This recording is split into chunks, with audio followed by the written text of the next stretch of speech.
Do you need some new Innistrad Crimson Vow cards? Well, you can get them all from our sponsor, Card Kingdom, by heading over to cardkingdom.com/MTGGoldfish and even get a free MTG Goldfish sticker. Just let them know you want one in your order notes, and they will hook you up. Hello everyone, it's Seth, probably better known as Saffron Olive, and we have a super fun video today. For the last couple of weeks, we've been discussing Innistrad Crimson Vow spoilers. Well, now we got the full set, and it is time to shift gears and start talking about what cards from the set might actually have a chance to compete in various constructed formats. And we are kicking things off today with Standard, and like usual, we're joined by Crim. How's it going this morning, Crim? Yo, Seth, what's up? It goes. I'm excited. Crimson Vow looks like it's really powerful. It does. I think Crimson Vow probably stronger than Innistrad Midnight Hunt, and we got some really good cards on this list that pretty confident are going to do some things in Standard, so it's a good one. Like usual, me and Crim each made a top 10 list, which you can find over on mtggoldfish.com, but this is kind of a combination of our two lists. We agreed on quite a few cards near the top of the list, but then we each had some other cards near the bottom, so we mashed it together for the sake of this list. So if you want to see the individual list, you can check it out over there. And also, like usual, we excluded the land cycle. Obviously, the rare land's going to see a lot of play. You got to play whatever lands you got in your standard decks. And the cycle from Innistrad's actually like pretty decent. It's shown up in Pioneer a little bit, shown up in Historic a little bit. So it definitely is a reasonable one. But rather than having rare lands like number one on our list every time we do this, we figured we'll just exclude them, talk about more exciting cards. So are you ready, Crim, to count down the top 10 Innistrad Crimson Vow cards for Standard? Oh yeah, let's get to it. All right, so we're going to kick things off with number 10 on our list, and we actually cheated here a little bit. Me and Crim each had a Planeswalker kind of in the middle bottom of our list, but we had different Planeswalkers. I had Sorin the Mirthless. Crim had Chandra Rest-to-Kill. So we decided we just put them on together at number 10 and each talk about our own Planeswalker a little bit. So Crim, why don't you kick us off? What do you like about Chandra Rest-to-Kill in Standard? So I like that the fact here is that there's kind of like there's already like a red/Rakdos deck kind of running around like there's a red dragons deck, all that stuff. This can allow a red mid-range deck to exist. It also further powers like a red aggro deck if there is one. And yeah, like having 2+1s, one of those being a plus red mana, also able to ping any creature or any player or planeswalker is nice, but mostly the ramp helps. She doesn't protect herself, but for 3 mana, I think she's like solid. This format doesn't seem like it's got like a ton of like early aggression outside of mono white. So mono white would be where she'd probably not shine, but otherwise it's just nice to have something cheap to play in the red mid-range deck, because oftentimes you're just playing a bunch of big clunky dragons. And of course this expedites you to Goldspan and anything else like that too.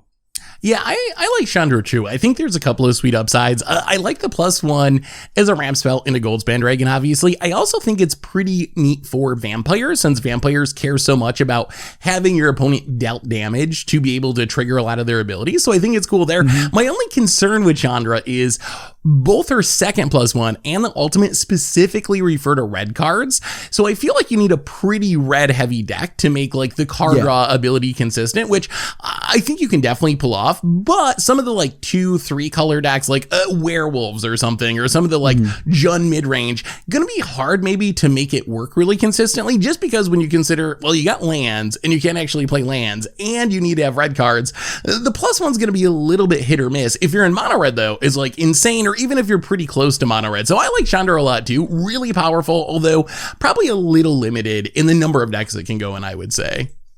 The fact that she's 3 mana is big for me. I think just, as of the time of filming, we've got, I feel like going above 3 mana, you're getting close to taking your last turn. So I think you need to make sure that like what you're doing is setting up to like kill your opponents. Yeah. And I think so like getting this down on 3 is perfectly early enough. Yeah, getting it down on 3 and then getting to something big on turn 4 seems like a pretty scary line. We got a lot of good 5-drops, and getting their turn earlier is pretty powerful. As far as my Planeswalker choice, we got Sorin the Mirthless, and I really like Sorin. Sorin's +1 generating card advantage seems really good. The Vampire tokens might not be like super duper exciting, but Fly and Lifelink is a reasonable way to protect itself, and then the ultimate isn't really game winning, but really I see this as a pretty powerful card advantage engine. It can definitely fit in some sort of vampire style deck. We have these like Golgari mid-range style decks where this can just be a source of card draw while you're getting to your like Blood on the Snows and your Lulz or whatever other top end you're playing. So I think that just this steady source of card advantage combined with a pretty reasonable way of protecting itself can make Sorin a pretty sweet option for standard. It is 4 mana. That is kind of a cluttered spot in the curve for a lot of decks, but I really think that Sorin has a chance to do some pretty good things in standard. I wish the token was Death Touch. That's the only thing. Like I wanted to actually drop a Vampire Nighthawk. Oh, I wish it did too for flavor reasons. Although I don't know, that might be busted. If you could just make 2 Vampire Nighthawks, I don't know, maybe it's fine. Standard's pretty powerful, but yeah, I also wish that it was like a literal Vampire Nighthawk, and you could just pull out your like Zendikar Vampire Nighthawk as your token and slam it down. Right. That'd be pretty sweet. Well, let's keep moving on. Number 9 on our list. We have a card that surprisingly, I think I'm higher on than you are, because when I saw this card, I was like, oh, this is like a control finisher. But I really like this card a lot. Hullbreaker Horror, 7 mana, flash, can't be countered. You get a massive body, and whenever you cast a spell, you get to bounce a spell you don't control or bounce a non-land permanent. So Hullbreaker Horror, in what I'm envisioning with this card is either a control finisher or a ramp finisher alongside something like Kuma.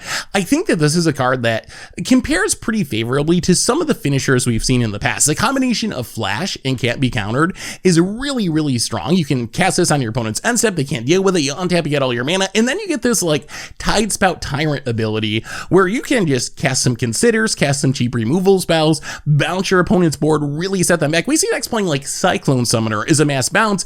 Hullbreaker Horror in a different way can kind of do something similar. You don't just bounce everything all at once, but if you flash this in end step and then untap, you're probably going to be able to cast a lot of spells. The other thing I really like about it is it seems really sweet with the Leer control decks that are running around, because its first ability when you cast a spell, it doesn't actually counter a spell, it just bounces a spell. I'm imagining you like get this down, your opponent goes to cast their Epiphany or whatever, and you're just like, oh, consider, or even consider from my graveyard with Leer, like bounce it back to your hand. And what are you going to do? Like if you're trying to cast these big spells, you can also bounce things like Goldspan Dragon and not give a treasure token because you're not targeting it with a spell. So I really like this. It is a ton of mana, admittedly, but if you're a control deck and can get there, or if you're some sort of ramp deck, I think this is a pretty absurd finisher. But what do you think about this big Kraken Horror, Crim?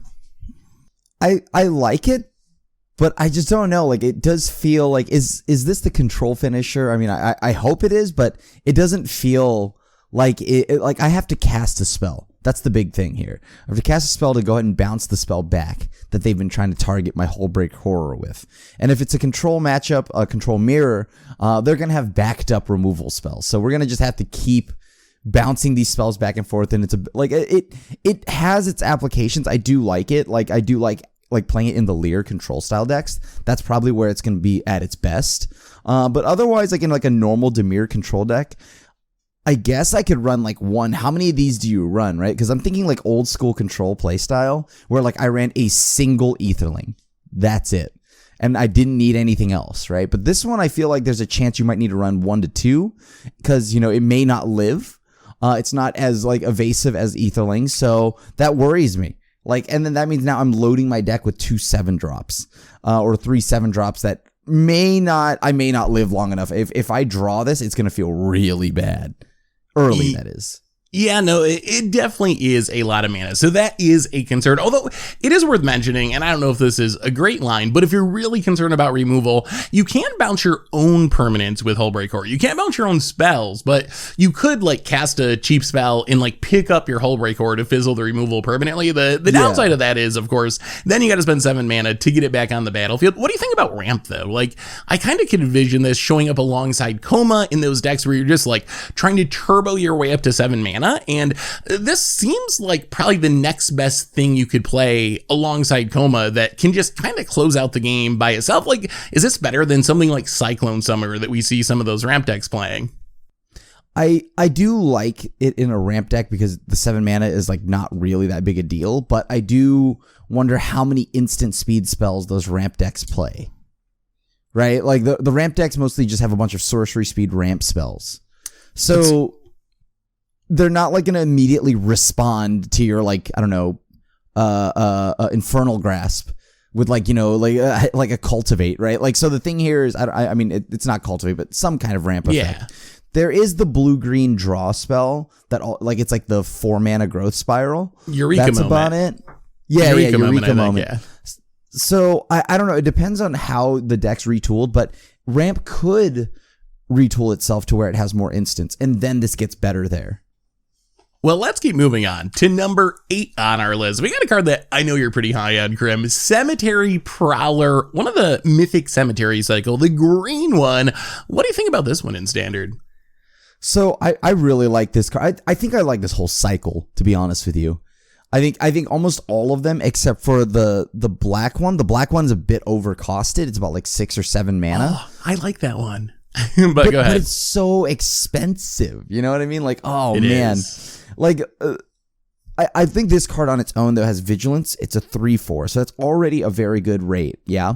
And then when it enters the battlefield or attacks, exiles a card from a graveyard. Graveyard looks like it's going to be even more important moving into the newer Standard. We'll have Disturb, we'll have all this other stuff. And then, of course, spells you cast cost 1 less to cast for each card with the type they share. So you can really ramp out some big stuff here, or accelerate your way to some big stuff. Between the new Mythic 7-drop that kind of like just cares how many lands you have, the new whatever thing that gives everything hexproof for some odd reason. Like there's just lots of stuff that you can kind of like accelerate into thanks to this card. Yeah, my only concern, and I also like this card, but my only concern with this card is one of the weird aspects in Innistrad Crimson Vow is it feels like there's so many strong 3 mana plays. It's something that came up a lot during spoiler season when I was talking about different cards. I was like, wow, I like this card, but there's like 5 other cards that cost 3 mana that it's competing with. And I think that's kind of the case with Cemetery Prowler, even just in green. You have like Primal Adversary, the wolf that has the pseudo kicker thing. You have Kazandu Mammoth, Old Growth Troll, which see a lot of play in mono green deck. If you get into werewolves, then you also got like Tovalar. So there's Scoot Swarm and some weird fringe decks. So that's my only concern. I think this card is certainly powerful, but there's a pretty big pile of green 3-drops. Then you're gonna have to figure out which one is best for your deck. And I think it's definitely possible that there's a deck where Cemetery Prowler is the best one. But then I think there's also gonna be other green or green X decks where Cemetery Prowler is good, but it's just like not quite as good as whatever the best 3-drop is for the archetype. I feel like this is just a clear cut better than some of those, except for maybe Old Growth Troll. I mean, Mammoth's a land too. That's kind of like free rolling a little bit in the green decks, but I guess since it's a land, maybe it doesn't count as a full 3-drop slot. So yeah, like for me, Kazandu Mammoth, I don't look at it as a full 3-drop, so that's why. The Troll is good, but I feel like that's obviously better in mono green. This can go in mono green and or any green X deck. So like I think the fact that it is double green, so it's still a little green heavy, but like a Golgari deck could run it, right? Or something along those lines. Yeah, and it's also a wolf, which is relevant with some of the wolf or werewolf synergies. The only other thing I dislike about it is one of the things I want to ramp into most is probably Renin 7. And I think Planeswalker is going to be like one of the hardest types to snag from the graveyard. Like instants, creatures, sorceries, those should be pretty easy. Going to be probably tricky to find a Planeswalker in the graveyard to exile, especially by like turn 3 or something. But yeah, I think this card definitely is pretty exciting, and the whole cycle is really exciting. Yeah, like the variance of it will, like the randomness of it of each game will change because, you have to consistently get certain things into the graveyard. So that's this whole like cemetery line like is dependent on the graveyard usually.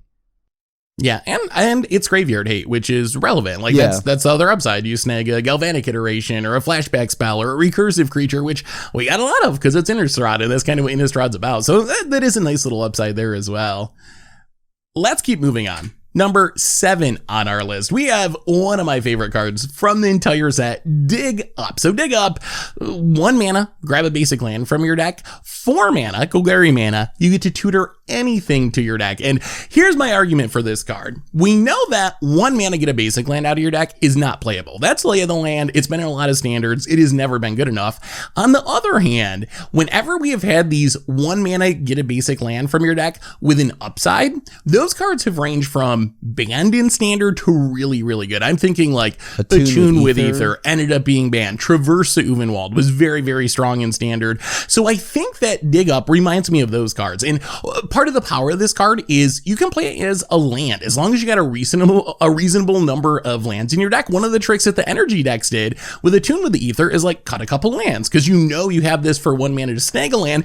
And a lot of the Golgari decks, especially the more like high-end mid-range and control versions, don't really have a lot of 1-drops. We do have the 1-drop like Eye Twitch Shambling Gas versions, but a lot of those decks outside of that build don't really have a lot going on at 1 mana. So I think you can afford to play this as kind of this weird ETB tap land where you're paying 1 mana to get the land, and then you have this upside that later in the game you're snagging whatever one of you need. You can even build a little toolbox and get your like Meat Hook Massacre, get your Wrenn in 7, get your Blood on the Snow. I think this card can be really, really good in standard, and if I'm playing its colors in standard, I plan on like cutting 2 lands from my deck and playing this basically every time, at least to start out with. But what do you think about this one, Crim? I like this card because just like you had mentioned, like Attune with Ether, all those cards have always been like very, very powerful in standard. I do worry, I do worry about the whole 4 mana cleave cost, but at the same time, it's like you're paying 4 mana to tutor up anything in a standard format where that could be the difference between you winning and losing. Around that turn, but it is nice to have the flexibility of just like, I don't need to get a land, so I can tutor. So this card is a little bit interesting because like Attune with Ether was always just 1 mana. Traverse the Ulvenwald was always 1 mana. You just only had to get Delirium. So the fact that it was always 1 mana made me like those cards significantly. They were always playable. This card, I feel like the standard, I'm a little bit worried about spending 4 mana. Although I did call it that green would eventually just keep start just straight up getting tutors, right? and so yeah, like this card right now, I'm not too sure. It's like it walks the line of like okay to like decent, but I don't know. I don't know how I feel about the 4 cost. That's the part that scares me. Yeah, I that is true. 4 mana is a lot, especially with how punishing our standard can be. We talked about this with one of my favorite cards from the set, the Zombie Panharmonicon. I love that card. I can't wait to build around it, but it's really hard to pay 4 mana to not get immediate value in our current standard. The way I'm looking at it though is like the tutor ability is just upside because you don't really have to do that. In worst case, you can grab a land, but I do think you're right. Like, how often do you want to spend 4 mana to Diabolic Tutor? Maybe not as often as you think, but I still am really high in this card and think it has potential to do some powerful things. Yeah. Let's move on. Number 6 on our list, we have the Crim special. I know you love this card, Path to Peril. I'm really curious, Crim. How good is blow up all creatures with mana value 2 or less in standard? Obviously, the other mode is just a Wrath, 6 mana, a little much, but again, this is a kind of a flexible upside, almost like the last Cleave card we were talking about. But how good is getting all the creatures with mana value 2 or less? Amazing. If mono white is going to be a thing, right? You assume that like they always have the curve, right, of some kind of 1-drop into the 2 mana thing that makes 1/1 counters every like combat step. So like if you're trying to play something like, let's just say maybe a some kind of -2/-2, or like even, well, Witch's Vengeance is rotated. So you don't have any like efficient like Drown in Sorrows or whatever 3 mana spells that can get like, because -2/-2 may not be enough sometimes.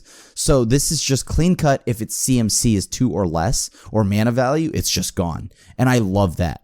And then of course there's the flexibility, as you had mentioned, of like, okay, well now I need a real sweeper. So at 6 mana, I can just blow up everything. So we've seen like this is like a more standard balanced dam if you've played Modern, and I think this is like really solid for that. Like it's at best maybe like if mono white takes off, and like there's still other aggro decks, right? There's usually by turn 3 1 to 2 like mana value 2 or less creatures, right? So you essentially still just got a 2-for-1. And I think that's really good. Yeah, boy, it really depends on the meta, I think. Like, the only thing that gives me pause with this card, I agree 100%, really good against mono white. It's actually, like, surprisingly good against mono green. That was a deck that I didn't really realize at first how good it was, but when you consider Ranger class, Azeka's Chariot tokens, Renin 7 tokens, along with random, like, Werewolf pack leaders, it actually gets a lot there, too. My only concern is, it's pretty bad against Dimir and Izzet. In some of the recent tournament results, we've seen like 8 out of 8 being like, is it in Dimir decks? I'm like, oh, that might make me put this in my sideboard over my main deck to begin with until like something shifts a little bit. But you're totally right. Against mono white and mono green, this is like one of the best cards that you can have in your entire deck. So would you main deck this in the current meta? Like in the dark going into the new format, main deckable? Oh yeah, because I think all the tools, especially as we continue going up our list here, all the tools the aggro decks got this set definitely means that there's going to be more aggression, right? Because also the format was already headed that way. Because the only way, the only way you're beating the Epiphany decks is by going under them, right? Yeah. And then so we've got some new cards coming in that'll really help with that. And so if that's the case, and then we're not even counting like all the new zombie cards, all this other stuff, like there is definitely potential for a bunch of new aggro decks to push underneath the Epiphany decks. One quick note before we move on to number 5. Since we're in a flip card standard, they changed the rules a while ago, so a flipped card maintains its front side mana cost. So even though you might not see a mana value on the backside of a werewolf or whatever, it still counts its front side. So don't think you can wrath away like a Tovolar's Huntmaster or something like that, even though it flips. So just worth mentioning. Hopefully everyone knows that by now. But yeah, you used to be, Ratchet Bomb used to be insane when you could just wipe out Delvers and all the flip cards. Abrupt Decay blows up a Huntmaster. Like, yeah. Well, let's keep moving on. Number 5 on our list. We have a card that might not seem all that exciting, but I think it's actually super important for our standard format, which is Abrade. So Abrade, it's been in standard before. It is a staple removal spell going back to older formats. Seen a lot of play in modern at various times. Just 2 mana, 3 damage to a creature, or blow up an artifact. In our current standard format, I think this card is really, really good for 2 reasons. One is you were just talking about how aggressive the format is against decks like mono white, against decks like zombies or vampires, decks like that. This does kill most of the relevant creatures, and then you get the upside of also sniping things like Azeka's Chariot, which also happens to be really, really heavily played. So, and I guess the other bonus is we already see blue red X decks like Izzet decks being really, really powerful and played in the format. So I would not be at all surprised to see this just immediately enter the removal suite of some of the best decks in the format. But what do you think, Crim? How good do you think Abrade will be this time around in standard? I mean, yeah, like if you're gonna see it like pretty much running around because of Azeka's Chariot and the fact that it has the versatility of picking up almost all the early game threats. So yeah, all around solid card, nothing too flashy, just all around good card. Well, let's keep moving on. Number 4 on our list. We have one of my favorite cards from the set, Overcharged Amalgam, our new flashy, exploiting, counter-spelling zombie. And this is weird. I feel like we're in Bizarro World this set, Crim, because a lot of these like control cards I'm really high on, and then when I talk to you, you're not as high on these cards as I am, which is really, really strange. Overcharged Amalgam, I think, is a really sweet card for the exploit deck. Like, to the point where I think this is the reason to play the exploit deck. Plus, we're in a standard where well, not everyone, but many players are already sacrificing eye twitches, sacrificing shambling gas. There's a lot of these easy sack fighter creatures. Plus, we got things like decay zombies, which are pretty useless. So I feel like this might not be a card for Drago, Lear Control, or whatever. Or an Izzet, Epiphany deck, because you're probably not going to have creatures to exploit. And if you're having to exploit this to itself, then it's a pretty bad counter spell. But in those kind of like tempo-y, tokeny, sacrifice, exploit style decks, I feel like this is like one of the reasons to play those archetypes in standard, one of the biggest ones. But what do you think about this one, Crim? So I do like the card. Like, it's definitely on my list. I think we're about the same on ranking it. I like the card. I think it's a good like, because it's more than a counter spell. So even if you exploit it to itself, it's a little bit more than that because it can counter target spell activated ability or triggered ability, right? So you're essentially sacking itself to maybe shut off like an ultimate from a planeswalker or anything along those lines. Who knows? But yeah, all around, like you had mentioned, this card just has a lot of stuff that it can sack or exploit to get some serious value here. And then if you get to, at the end of it all, you get a 3/3 flying flash threat, that's awesome. Right, so I think this is a very good tempo play, a very good rate for it. Like, it can be kind of like a top end for a zombie deck too, like as you had mentioned with all the decayed zombies and all that stuff. So there's lots of stuff that, like, I personally like this in some kind of deck like that's using the Witch. The 3-mana one from Strixhaven that spawns pest tokens every cast. And then of course you have Poppet Stitcher. So there's a blue-black, like, kind of tempo-y deck building up here. And I really like how that's looking. Yeah, that deck does seem like it got a pretty big boost of power with the new set. So yeah, I think this is good. Plus, we're in a format where counter spells are really good against a lot of decks. We'll see if we shift more towards aggro, then probably this gets a little bit worse. But right now, with a lot of players trying to cast epiphanies and big spells like that, this is just a really nice main deckable answer to a lot of the best threats in the format, I think. Fully agree. Let's move on to number 3 on our list. Oh, we have a card that I was waiting for all spoiler season. Ascendant PACKLEADER, a good 1-drop for Wolves and Werewolves. So Wolves and Werewolf deck, in Standard, the deck has so much power. It has so much potential, but it was missing one really big thing after Innistrad Midnight Hunt, which is something reasonable in the 1-drop slot. There was like a couple of horrible commons, but there was really nothing. Ascendant PACKLEADER finally gives the tribe a good 1-drop, and I think this might be good enough just to show up in like random aggro decks as well. But Crim, what do you think about this new Ascending Wolf?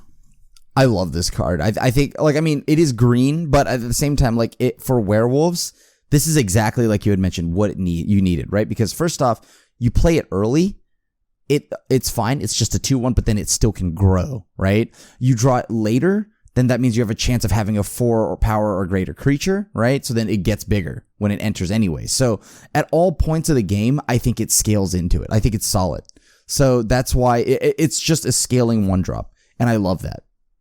Yeah, that's we've seen like Pelt Collector as a scaling 1-drop be really, really good. This doesn't scale quite as fast, but it has a really good home in the Werewolf deck. And the Werewolf deck is a deck I really would like to see be successful in Standard.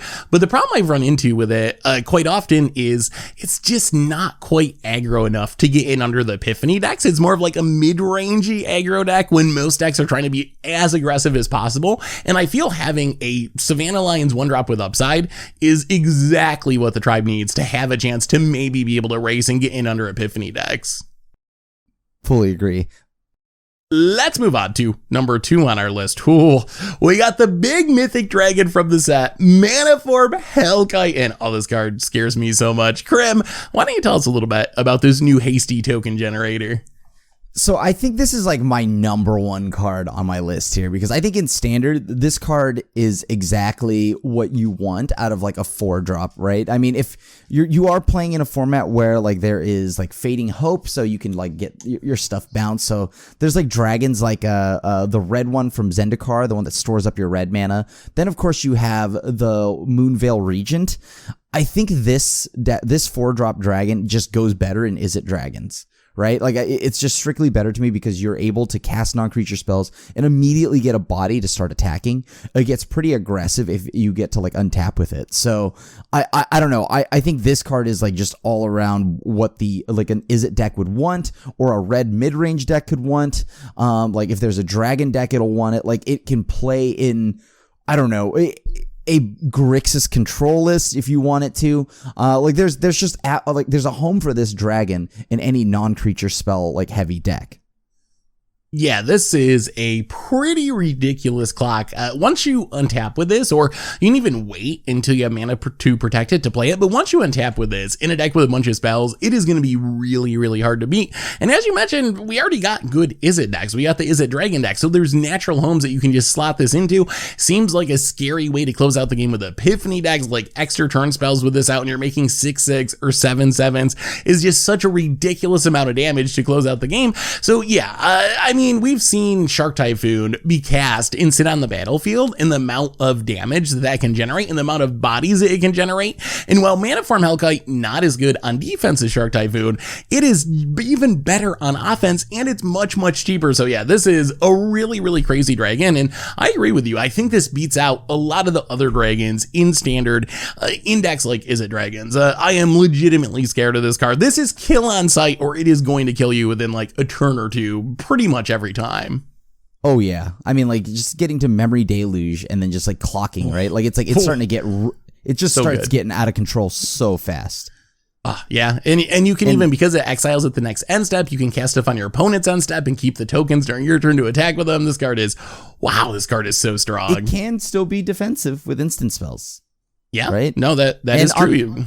And once again, this is not just the CMC of the spell casted. This is mana spent on it. So like if you get paired against like, I don't know, any kind of attacks effects or anything like that, like if they go Elite Spellbinder, or if you get like you flash back Memory Deluge, you get a 7/7.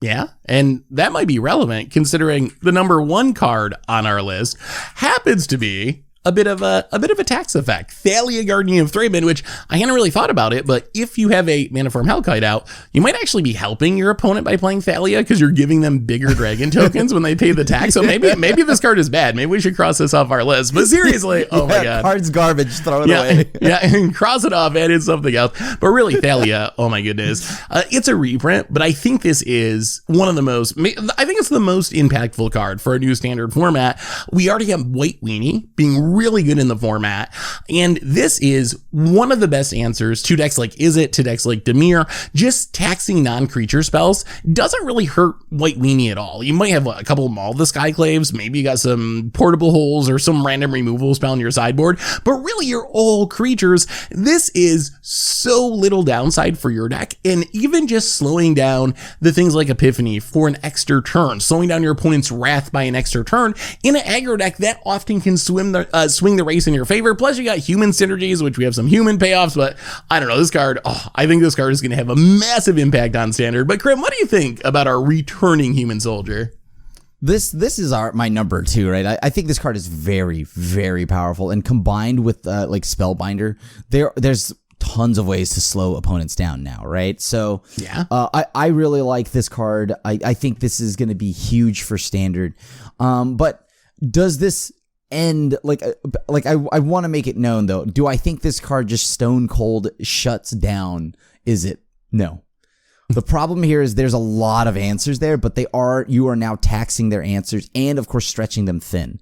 The fact that this is also a 2/1 first strike isn't exactly an embarrassing body to also swing with. But like this card, I feel like it does get outclassed in like a green matchup, but you know, that's because that's green, right? So like otherwise though, any of the non-creature heavy decks like Seth had mentioned, Dimir, Izzet, all of that, this is going to be an all-star there and going to be what you want onto every time. I see like start of week 1, day 1 of standard, I would play 4 copies of this.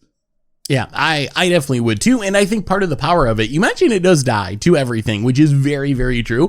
But we almost have like a death and taxes deck in standard. When you have this, you have Redain, you have Elite Spellbinder. When you can stack up a whole bunch of these effects, the odds of one of them sticking against the Izzet deck, against the control deck, goes up significantly. And plus, even if your opponent does kill it, just having to pay the extra mana is going to make it hard for them to do multiple things in the same turn. Like just forcing your opponent to play off curve, even that is really powerful, backed up by a pretty aggressive clock. So yeah, I think we're going to see Thalia pretty much everywhere as soon as until she Crimson Vow rotates. releases. Yeah, it really she'll is. be here so until good. she rotates. I thought she was going to become a vampire, by the way.